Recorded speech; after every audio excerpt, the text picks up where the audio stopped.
வணக்க நண்பர்களே, நம்ம இன்றைக்கி என்ன பார்க்க போகிறோம்னா, நம்ம கடல்லேருந்து பிடிச்சிட்டு வந்த நண்டை தாங்க பார்க்க போகிறோம். நம்ம தம்பி ஒருத்தர் ரீசெண்டாக நம்ம கடல் பக்கம் வரச்சில் நண்டு ஒன்று பிடிச்சிருந்தாங்க. ஏன்னா நண்டு வலைகள் இங்கே வந்து கரைப்பகுதியில் அதிகமாக விளைவாங்க. அது வந்து ரீசெண்டாக நம்ம தம்பி வந்து கடற்கரையில் ஒரு சின்ன குடிசை மாதிரி அமைச்சு நண்டுகள்லாம் பிடிச்சி சேல்ஸ் பண்ணியிருக்காங்க. அதை நம்ம இன்றைக்கி தான் பார்க்க போகிறோம். இதுதான் வத்தம்பாங்க. இந்த இதெல்லாம் போய் நம்ம ஏன்னா இந்த மாதிரி பெரிய இதில் உள்ளக்க வச்சுருப்பாங்க. அது பைப்பர் இருக்குங்க, அந்த இருக்கு பாருங்க தம்பியோட பைப்பர். அந்த பைப்பரில் போய் தான் நண்டு வலையை வச்சுட்டு இந்த இதுலேருந்து கரைக்கு கொண்டு வரதுக்கு வந்து இதாங்க பயன்படும். அதை வந்து கரைக்கு கொண்டு வர முடியாது. இதை வச்சு தான் அந்த வலைகளப்பெல்லாம் கொண்டு வரலாம்.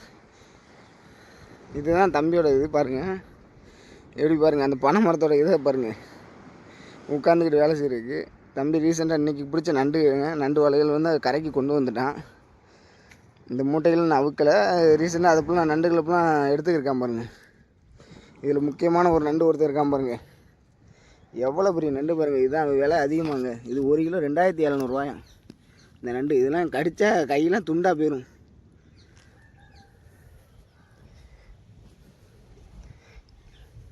இந்த இதுதான் தம்பி அவுத்து வச்சுருந்தான். நண்டு எத்தனை இது இருக்குது பாருங்க, வகை வகையாக இருக்குது பாருங்க. இந்த இது ஒரு வகையான நண்டாக இருக்குது.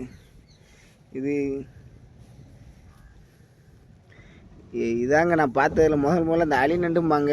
அதை நான் இப்போ ரீசனாக பார்த்ததில்ல. பட் தம்பி வலையில் இவ்வளோ பெரிய நண்டுங்க பார்க்கும்போது அதோட கடிவாளை பாருங்கள் எவ்வளோ திண்டியாக இருக்குது. கடிச்சிச்சுன்னா கையை துண்டு தான். அந்த நண்டை நம்ம இப்போ பிரட்டி பார்ப்போம்.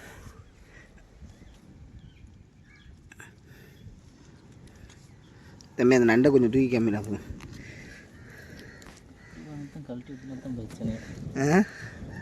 இது வலையெல்லாம் பிச்சு எடுத்து கத்தி வேணும் இருக்கலாம். வேற கலாண்டு போயிடுறாங்க.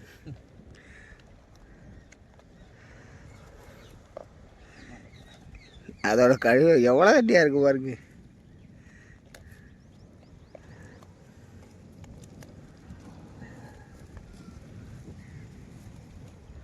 இதெல்லாம் கடிச்சா கை துண்டாக தான் போகும் போல.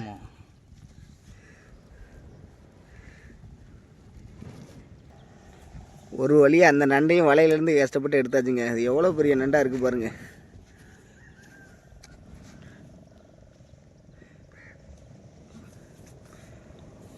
இந்த நண்டோட கடிவால் போச்சுனால இதோட மவுசே போச்சுங்க. கடிவால் தான் அந்த நண்டோட மவுசு. இந்த கடிவால் இருந்தால் மட்டும்தான் இதோட ரேட் அதிகம். எப்படி நிற்கிதான் பாருங்கள்.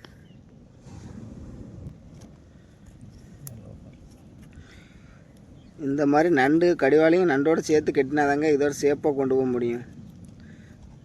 ஏன்னா இந்த நண்டை சும்மா அப்படியே விட்டு போனோம்னா இருக்கிற நண்டை ஃபுல்லாக ஒன்றுக்காமல் ஆக்கி விட்டுரும். இதுவும் நமக்கு டேமேஜ் ஆகி போயிடும்.